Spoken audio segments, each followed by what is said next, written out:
ခုနေများကိုရီးယားရောက်သွားရင်ဂျီဆူတို့လီဆာတို့လိုကိုရီးယားမှာချောချောလှလှလေးနေများညားသွားရင်ဆိုတဲ့အတွေးလေးတစ်ခုอ่ะကိုရီးယားစာဆက်ပြီးလေးလာပြဖို့တော်တော်ကောင်းတဲ့ motivation ပဲဒါမဲ့အချိန်ကြာလာနဲ့မြကျွန်တော်သိလာတာတစ်ခုอ่ะကိုရီးယားရောက်သွားလို့ကတော့မျက်လုံးမပွင့်တဲ့အာဂျီမိုင်နဲ့ပဲညားဖို့ကြာခိုင်းတော့များတယ်ဆိုတာပဲဒါမဲ့ကိုရီးယားစာဆက်ပြီးကြိုးကြိုးစားစားလေးလာပြဖို့ motivation တစ်ခုอ่ะ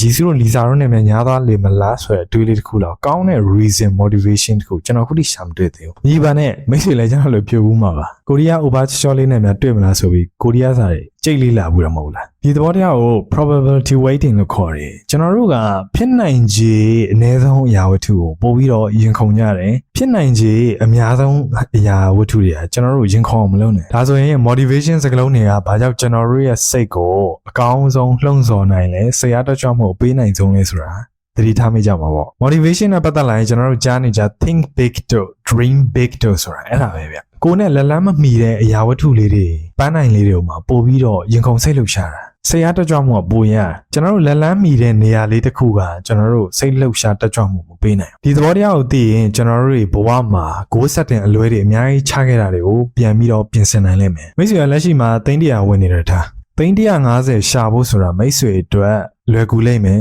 လက်လန်းမီတယ်ဒါပေမဲ့အဲ့ဒါကိုမိတ်ဆွေရင်ခုန်ချင်မှရင်ခုန်လိမ့်မယ်ဒါပေမဲ့အဲ့နေရာမှာ1000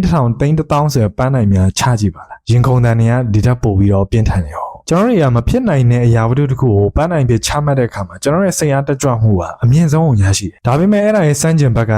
အလှမ်းကျယ်တော့အလယ်လက်တယ်ဆိုတဲ့သဘောပဲအရန်မြင့်မားလို့နဲ့ပန်းနိုင်တစ်ခုကိုမမီပါများတဲ့အကျဉ်းရည်အတွက်ကတဖြည်းဖြည်းများလာတဲ့အခါမှာစူးစမ်းနေတဲ့လူကလည်းတဖြည်းဖြည်းစိတ်တက်ကြလာတယ်လူဆိုတာပန်းနိုင်တစ်ခုကိုအောင်မြင်ပြီးမှနောက်တစ်ခုကိုထပ်ပြီးတက်လှမ်းကျင်တဲ့စိတ်ဆိုတာအလိုလိုဖြစ်လာဒါဆိုရင်ဒီနေ့ probability weighting ရဲ့သဘောတရားကိုသိပြီဆိုလို့ရှိရင်ကျွန်တော်တို့တွေ goal setting တွေချတဲ့အခါမှာကိုယ်နဲ့ relatable ဖြစ်ဖို့ရန်ကြီးအလှမ်းကျယ်ပြီးအလယ်မလတ်ဖို့ဆိုတဲ့အချက်တွေကျွန်တော်တို့တော်တော်လေးသတိထားမိတာလေဒီ probability weighting သဘောတရားကြောင့်ကျွန်တော်တို့ရဲ့ပတ်ဝန်းကျင်မှာအယုတ်ကောက်ဆက်လေးတွေကိုဆွဲလန်းနေတဲ့တငယ်ချင်းလေးတွေတွေ့ဘူးလိမ့်မယ်သူတို့ဒီလိုဆွဲလန်းတာလည်းအပြပြောလို့မရဘူးဗျ။ဘာကြောင့်လဲဆိုတော့လူတွေရဲ့စိတ်ကိုကဖြစ်နိုင်ခြေနည်းတဲ့အရာတွေပေါ်မှာပို့ပြီးတော့အာယုံရတယ်ပို့ပြီးတော့ဆွဲလန်းတတ်တယ်။တခြားလောင်းကစားတို့ဒီ gambling နဲ့ပတ်သက်တဲ့အပိုင်းတွေကိုဆွဲလန်းနေတဲ့ဆိုတဲ့လူတွေလည်းဒီ probability weighting ရဲ့လှည့်စားမှုကြောင့်ပဲ။ကျွန်တော်တို့လူသားတွေကဖြစ်နိုင်ခြေနည်းတဲ့အရာတွေပေါ်မှာပို့ပြီးရင်ခုန်တတ်တယ်ဆိုတဲ့ဒီ probability weighting ရဲ့အဓိပ္ပာယ်ကိုနားလည်မယ်ဆိုရင်ဘဝမှာကိုယ့်ကိုမဖြစ်နိုင်တဲ့အခြေအနေတစ်ခုနဲ့မလုံးပေးလာတဲ့အနေအထားမျိုးနဲ့ကြုံခဲ့ရင်လည်း